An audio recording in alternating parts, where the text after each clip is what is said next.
In this video, we talk about the pressure of comparing yourself to others. What do you do when you see your friends or classmates landing gigs, internships, and roles at the biggest brands in the world? You see dozens of LinkedIn updates, posts, and status updates every week, every day even, from your peers and colleagues. What are you doing with your life? Does any of this sound like you? Today, we're going to chat about the impulsive need that you have to compare yourself and pressure yourself of catching up with your fellow classmates, peers, and colleagues. Competitive business school environments, even work environments, or competitive environments period, pit students, individuals, professionals against one another and pressure, push, and cause unnecessary anxiety, competition, and comparisons with each other. Does that fellow competitor or classmate really matter? Does their internship or fancy work experience matter more than your path? How do you filter out that noise? Lots of questions, lots of answers. Let's find out. Remember that if you ever want to catch these full and uncut conversations without any of these edits, make sure you stay tuned till the end. Also, a small percentage of viewers who actually watch my videos are actually subscribed. So if you end up enjoying this video, please consider leaving a like and subscribing. It's free and you can always change your mind later. Enjoy the video.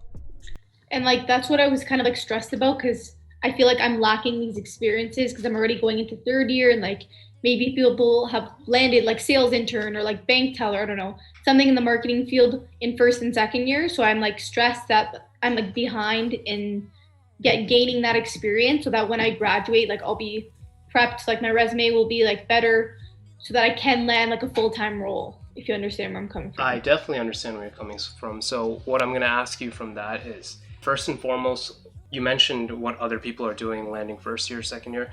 I just want to ask you, why does that matter to you, in general? Because to me, going on LinkedIn, the app where everyone can brag about their jobs they got, realistically, yeah. And seeing all these people from Shula get a job at KPMG and all that stuff, it just it makes me stressed, because I feel if I don't gain this experience, and since I lacked a business experience this summer, yeah, despite it being COVID or not having the experience or just having a terrible resume, that next summer, I won't get it as well, or the summer afterwards, I won't get that business role, and I won't be prepared for post grad when I have to get a full-time role and I have nothing on my resume to show others. And my fellow colleagues have KPMG, IBM, all these stuff on their resume that's impressive, and obviously people would take them over someone who doesn't have that experience. Okay, that's a fair point, but there's your fellow colleagues in your school, but there's also fellow colleagues in other schools, and that thing will just exist everywhere. So this might get super psychological for a second, but you're interested, you're looking at them and you feel small compared to them, but do you think they're looking at you? No. Yeah, so, but that's not because you're lacking anything, but yeah. Do you think the people that are trying to embark and level up their careers are looking at anyone else but themselves? No. Exactly. So when you're trying to build up your story, you're only going to hold yourself back when you start holding yourself to other standards.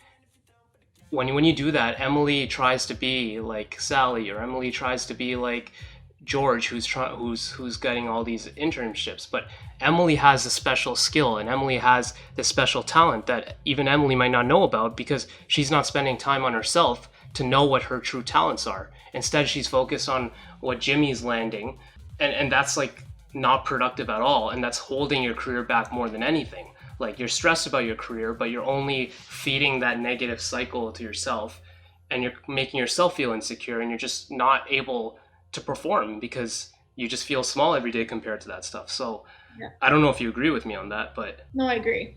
Okay. It's kind of just reinforcing that it's making me feel small in my own head. Yeah. That's one thing. And that's the main thing I wanted you to understand.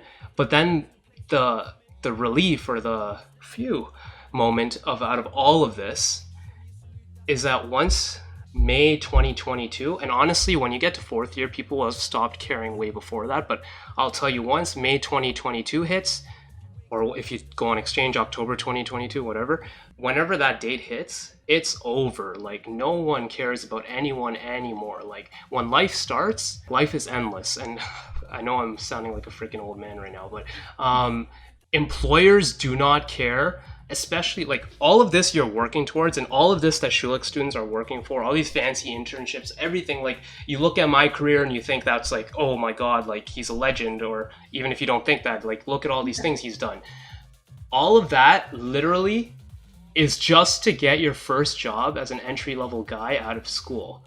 After that, literally no one cares about what you did in school. No one cares about your competitions. Like I did 40 competitions. No one cares how many competitions I did. That is the biggest facade that the Schulich students are under, that like whatever they're doing in their 4 years of school is literally like, there's two things that stick with you from school: your GPA and your first entry-level job that kickstarts your career into many other things. But there are so many people that land fancy internships and then take a step back and then land some average role as an entry-level job, and then they have an average career. You can see this with schools. Like, how many of your friends that got into stellar schools, I don't know, like McMaster Health Science, like full scholarships, like all of the people I knew from high school that got full scholarships have disappeared from the face of the earth. Like I don't know what they're doing right now. And that's a big illusion out of all of this when we attain early success, because we're unable to manage our own egos. So like I even see you're in even a better position because you're more calibrated, you're more smart. You have that chip on your shoulder versus everyone else who has had this like ego all this time. So back to my point about whatever time clock or whatever like pressure you're putting on yourself in terms of like seeing other people get internships and it might be too late and all that stuff. That's such a big lie. Like there's so many people that are working, like, let me tell you, I'll tell you a story in a second, but there's so many people working in way better roles right now when they were 6 months out of job right after their graduation, or even a year, and they're making double, triple the salary that everyone else is making, and they have stellar roles because like they are taking the time. Well, like obviously they didn't succeed like you might think, being in some sort of system at Schulich, but they've taken the time and tried different experiences and failed, succeeded, and had that cycle, and eventually they found roles that are perfect for them. So the clock that you think of Schulich, of signing a role a year in advance, or just being pressured to have some sort of internship or role or experience, like that really doesn't matter. It's about constant self-improvement as a business professional, that's the number one thing. If you're not learning and if you're not constantly improving yourself as a professional, then I would be concerned. But if and that's where you got to like ignore all the noise. Like from day one at Schulich, I was never fazed by what everyone else was doing.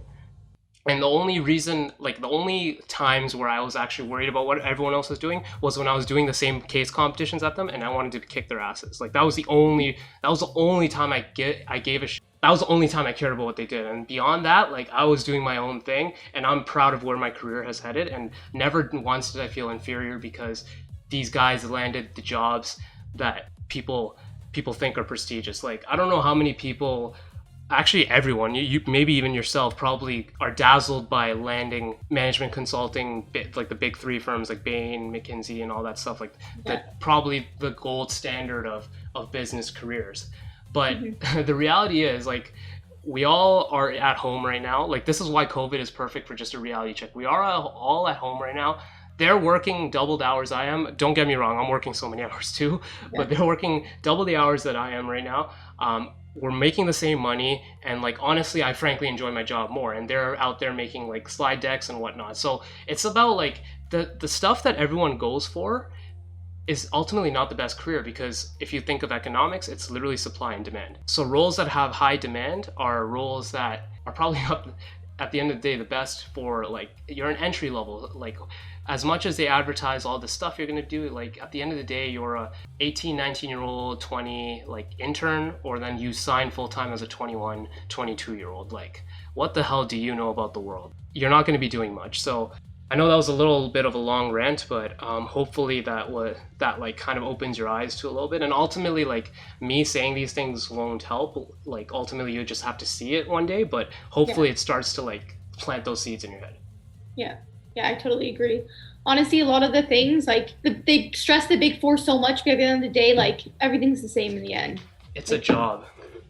Yeah, that's probably like the mentality I need to start adapting in September. Just honestly focusing on myself, the jobs I want to get and pursue, and just ultimately helping like you can't worry about everyone else, because you're right, like they probably don't even care about looking at my LinkedIn profile or my resume, like as you mentioned. Yeah, you want to get to a position where people are feeling insecure about looking at you. So to do that, you have to not feel insecure yourself. You have to get your own eggs in order. If you made it to the end of this clip, I think you're starting to see that comparing yourself to others is a frankly very complex and very unnecessary exercise. There's so many factors at play, with their peers being on their own journey and are just as scared and insecure or even conscious about their career just like you are. And even if it's not, it's something to work towards. It's important to be admirable and in love with your own path, and leveraging your peers' career journey as something you can learn and grow from and get inspired from, and something that you can use as a beacon to succeed together and not separately in a toxic way. Now remember, if you want to catch more of these important insights and highlights from this 2-hour-long conversation and many more, follow our journey together in helping young people get employed during these extremely difficult times by following my Twitch channel at twitch.tv/Tassim.com or searching up Tassim.com on Twitch. We help guide, cultivate, and sculpt the careers of young people. Follow and contact me on my socials if you ever want to get involved at Tassim.com. And if you enjoyed this video, until next time, thanks for watching.